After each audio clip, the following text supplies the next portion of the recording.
coming. The purpose of this meeting is for us to explain, what rights you have under the Title I program. Unfortunately, we don't speak Spanish. No, yo hablo un poquito. Ella habla un poquito español y ella habla español. Y nosotros poco inglés. She knows a little English, so we're about there. Okay. So, Yes. So the purpose of Title I is to make sure that your children are doing better in school and that they're able to feel good about what they are doing for themselves.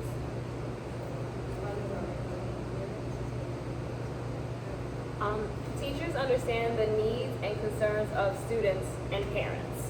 So, Parents understand their child and they're more likely to become involved in what the child has going on here at school.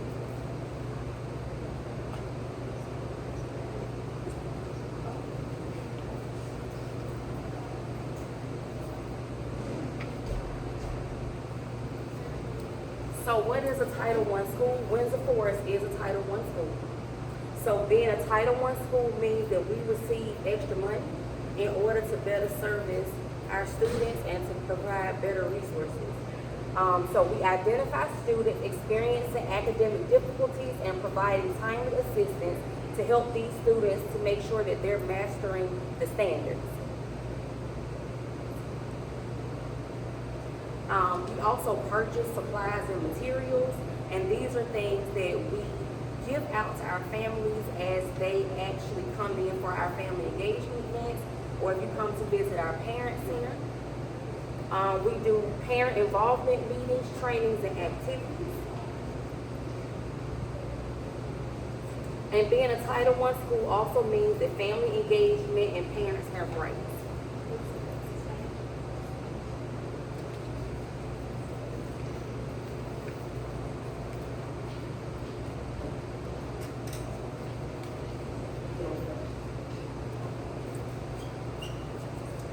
So our Title I funds, any local educational agency or school district with the Title I allocation exceeding $500,000 is required by law to set aside 1% of its fund, 1% of its Title I allocations for parental involvement. And we will give you a warning in advance. This meeting is very boring because we have to read the slide verbatim. So we can't really. Yeah. So 1%, that would be 10% may be reserved at the school district for system-wide initiatives related to family engagement. The remaining 90% must be allocated to all Title I schools in the district. Therefore, each Title I school receives its portion of the 90% to implement the school family engagement.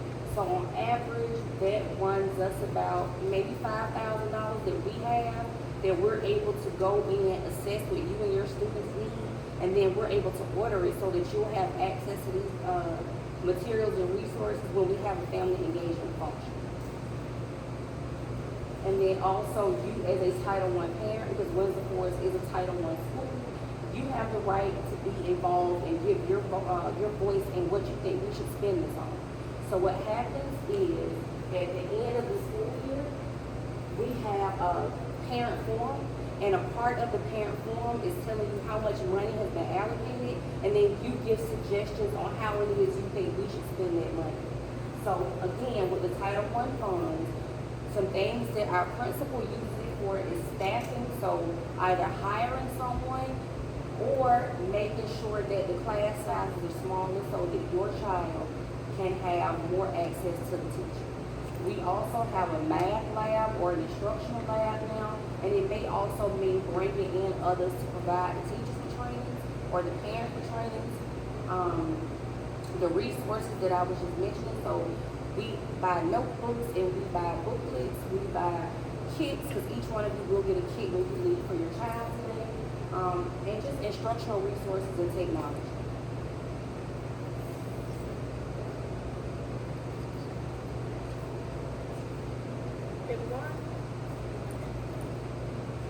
So our school-wide or targeted assistance. Windsor Forest Elementary operates a school-wide Title I program. A school-wide program is a comprehensive reform strategy that's designed to upgrade the entire educational program in Title I schools. And its primary goal is to ensure that all students, particularly those who are in low achieving, demonstrated proficient and advanced levels of achievement on state academic achievement standards. Ooh, that's a lot of words.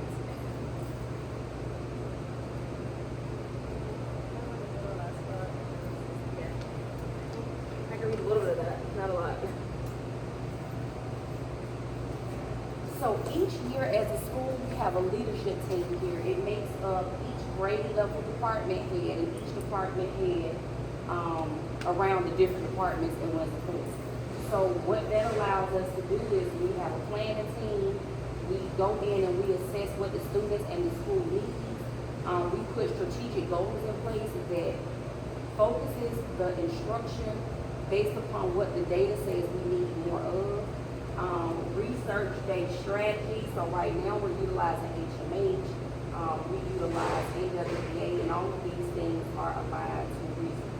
And then we also have a system in place where we can evaluate whether our system is working.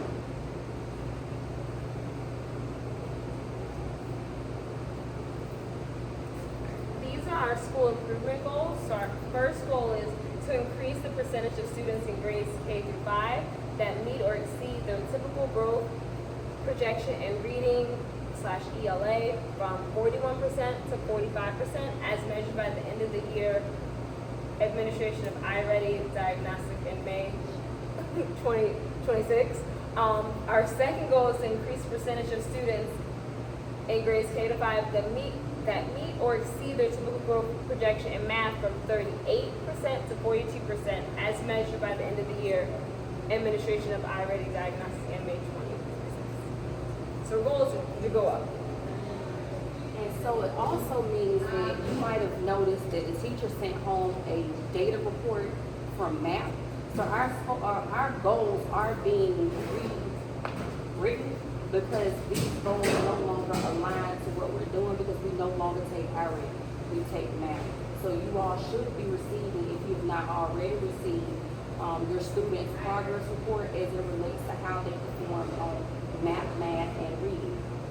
So goal 3 is to increase the percentage of ELL students here at Windsor Forest in grades 1 through 3 that score developing or above in reading as measured by the Access Assessment from 31% to 35%.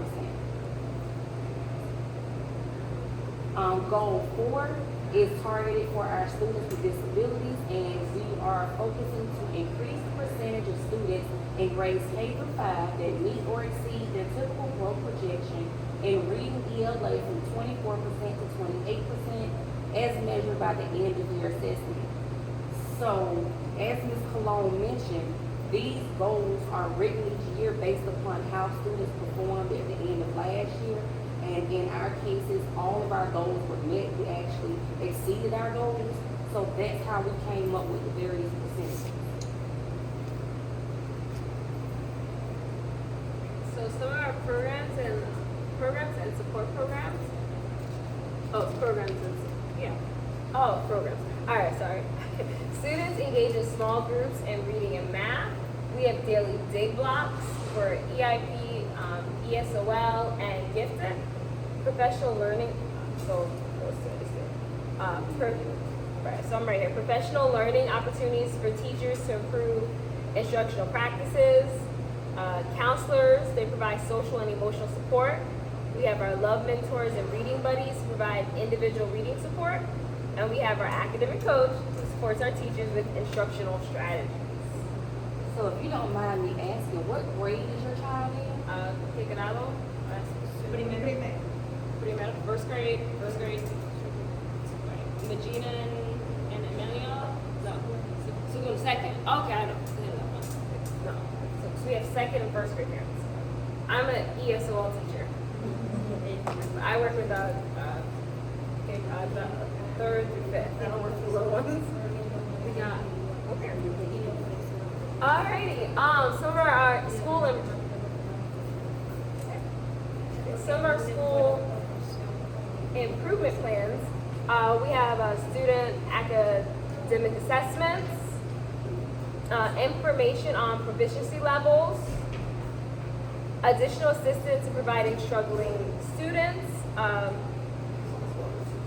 right there, coordination and integration of federal funds and programs, that right there, school programs including migrant, preschool, school choice, and supplemental educational services as applicable, and family engagement strategies including the school family engagement policy.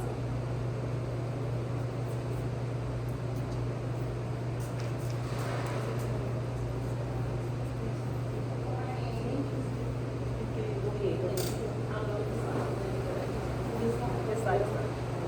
Hello, thank you for coming.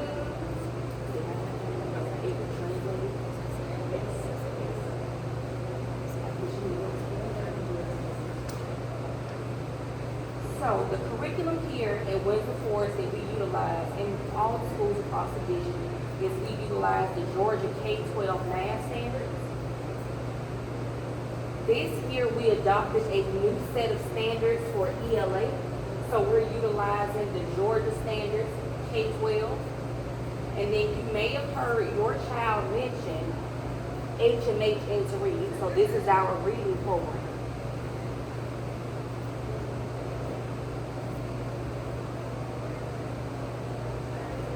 This year we're taking MAP, so NWAE MAP.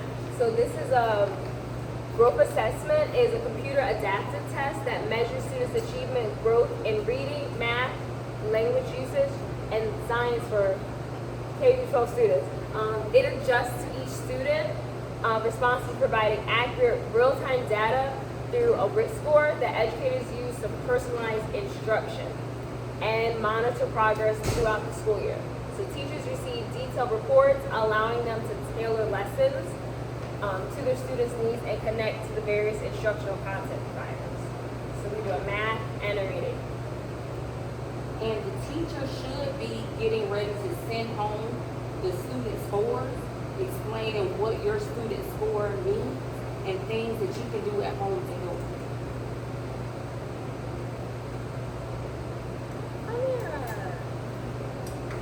So one of our another assessment we have is Amira, so it's only for K to 3. So Amira is a learning program that provides one-on-one reading tutoring, oral reading fluency assessment, and dyslexia risk reading in English and Spanish form anywhere. So it's also available in Spanish. So it's dozens of micro interventions rooted in the science of reading. And they take this 3 times a year.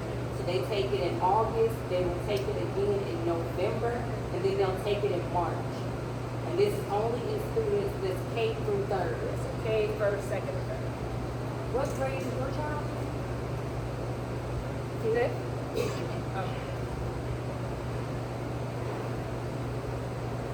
Okay, GPS is one of the other assessments that they give, but this is only given in kindergarten.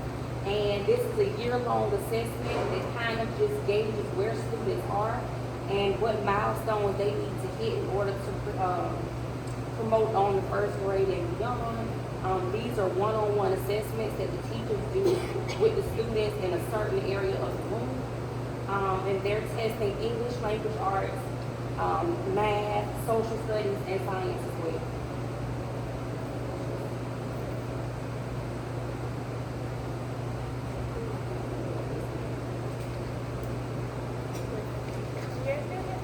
Okay. Yeah, these kindergarten, they're alright, so teachers, professionals. Okay, so you, wait a minute. So you, as a Title I parent, have the right to request the qualifications of your child's teacher.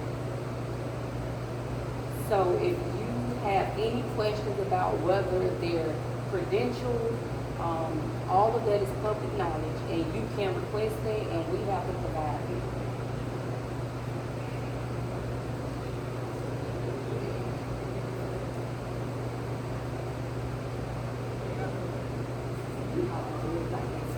Okay.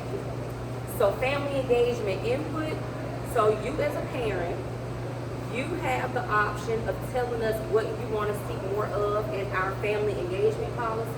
And those were sent home and they're on our website. You also have input for the district family engagement policy. You have access to that. Our school parent compacts, those are the papers that went home that we had you sign and send back. The school budget, so you get to have input on what you think we should be spending money on within Windsor Forest. Volunteer, you have the option to come in, sign up for any of our events and help us out throughout the day, anytime. Training school staff, so funds do go into making sure that we get what we need to be able to help your student. And then you also get input on any opportunities that we or you want to be available here at Windsor Forest.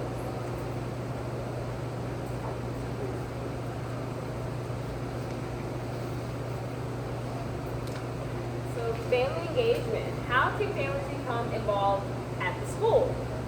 Parents have a right to request opportunities for regular meetings for parents to formulate suggestions and participate as appropriate in decisions about the education of their children. And last, the school must respond to any such suggestions from parents as soon as practically possible.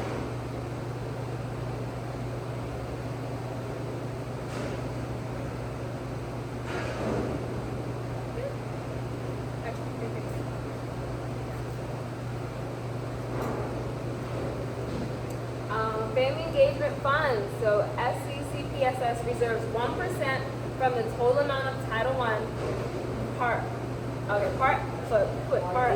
A funds it receives in 25-26 school year to carry out family engagement requirements. Family parental input as sought through the annual evaluation survey and parent forum held in the spring on how to spend these funds. So how we're spending the money is based off of the input that we receive from parents. And this happens in March. So in March, we'll invite you to come back so that you can give your input on how we spend money and anything that we buy supply-wise.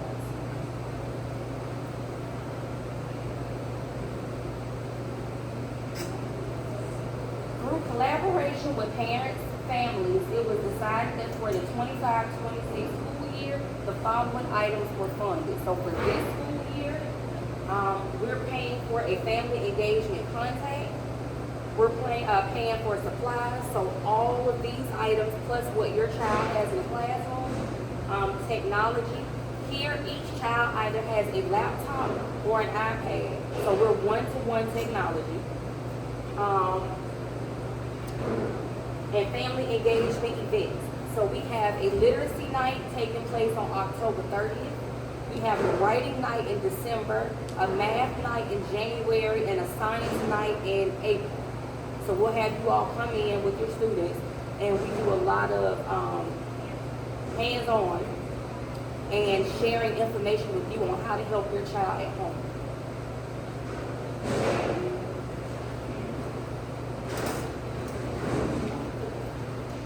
So that's the end of what we have. And for contact, we have our principal, Dr. Collins, our assistant principal, Dr. Shirk. We have Angela Salva. She's our academic coach and family engagement contact. And I'm just Miss School, and I work with the ESOL students.